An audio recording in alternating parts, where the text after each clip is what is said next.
17 Agustus lalu, Satuan Tugas Garuda Merah Putih 2 yang diperkuat 88 personel termasuk kru penerbang dan juga pendukung teknis melaksanakan operasi kemanusiaan menggunakan 3 pesawat Hercules C-130J dari Skadron Udara 31 TNI AU. Dalam operasi kemanusiaan ini, Indonesia mengirimkan bantuan untuk Palestina melalui airdrop atau diterjunkan dari pesawat dari Pangkalan Aju di Yordania dan Mesir. Operasi bantuan kemanusiaan ini telah mengirimkan logistik dari 17 Agustus hingga 9 September dengan total bantuan sebesar lebih dari 91 ton atau sekitar 520 bundel airdrop.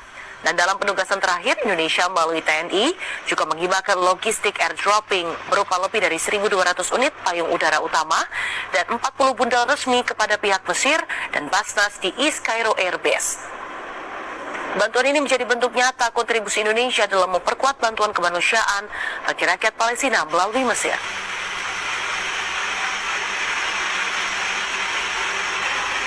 Overwhelmingly voted to endorse a declaration outlining steps toward a two-state solution between Israel and the Palestinians.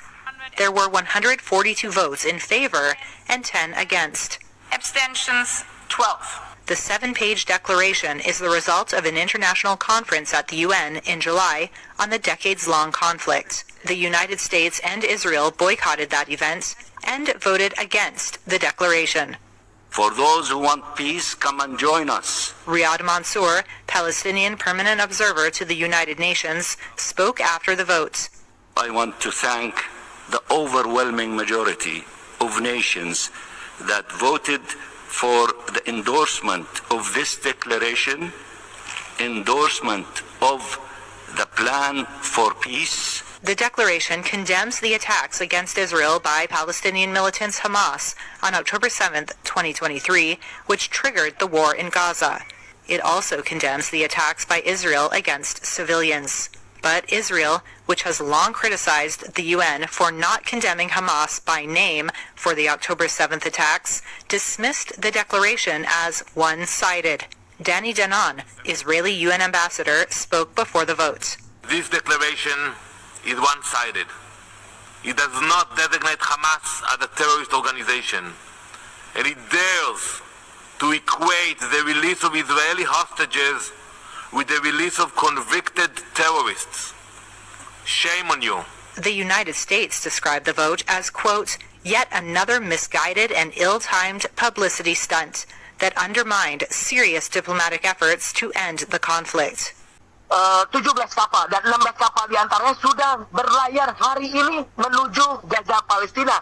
Sementara di Tunisia ini 21 kapal rencananya akan berlayar pada Minggu 14 September 2025.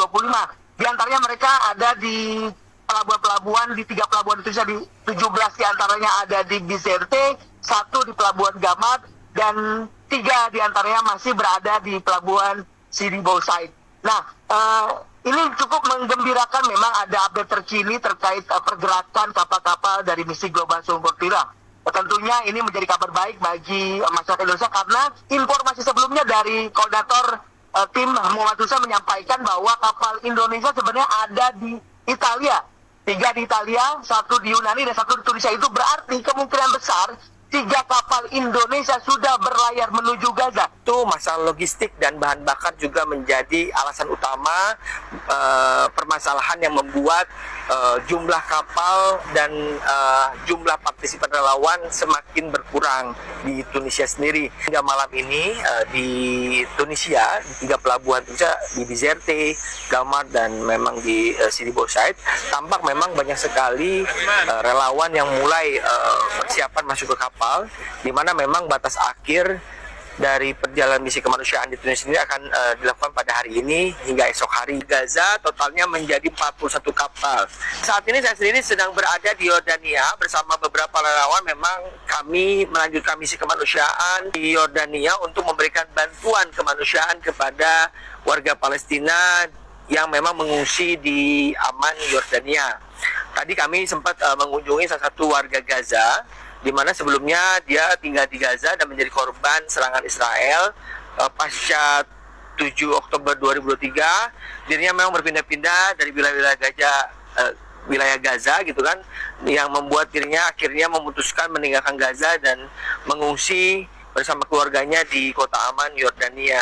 Tadi kami sempat berbincang-bincang dan menyampaikan amanah dari masyarakat Indonesia, tentunya memberikan bantuan dari masyarakat Indonesia dan sekaligus menyampaikan komitmen dari masyarakat Indonesia akan terus membantu warga Palestina yang menjadi korban serangan Israel.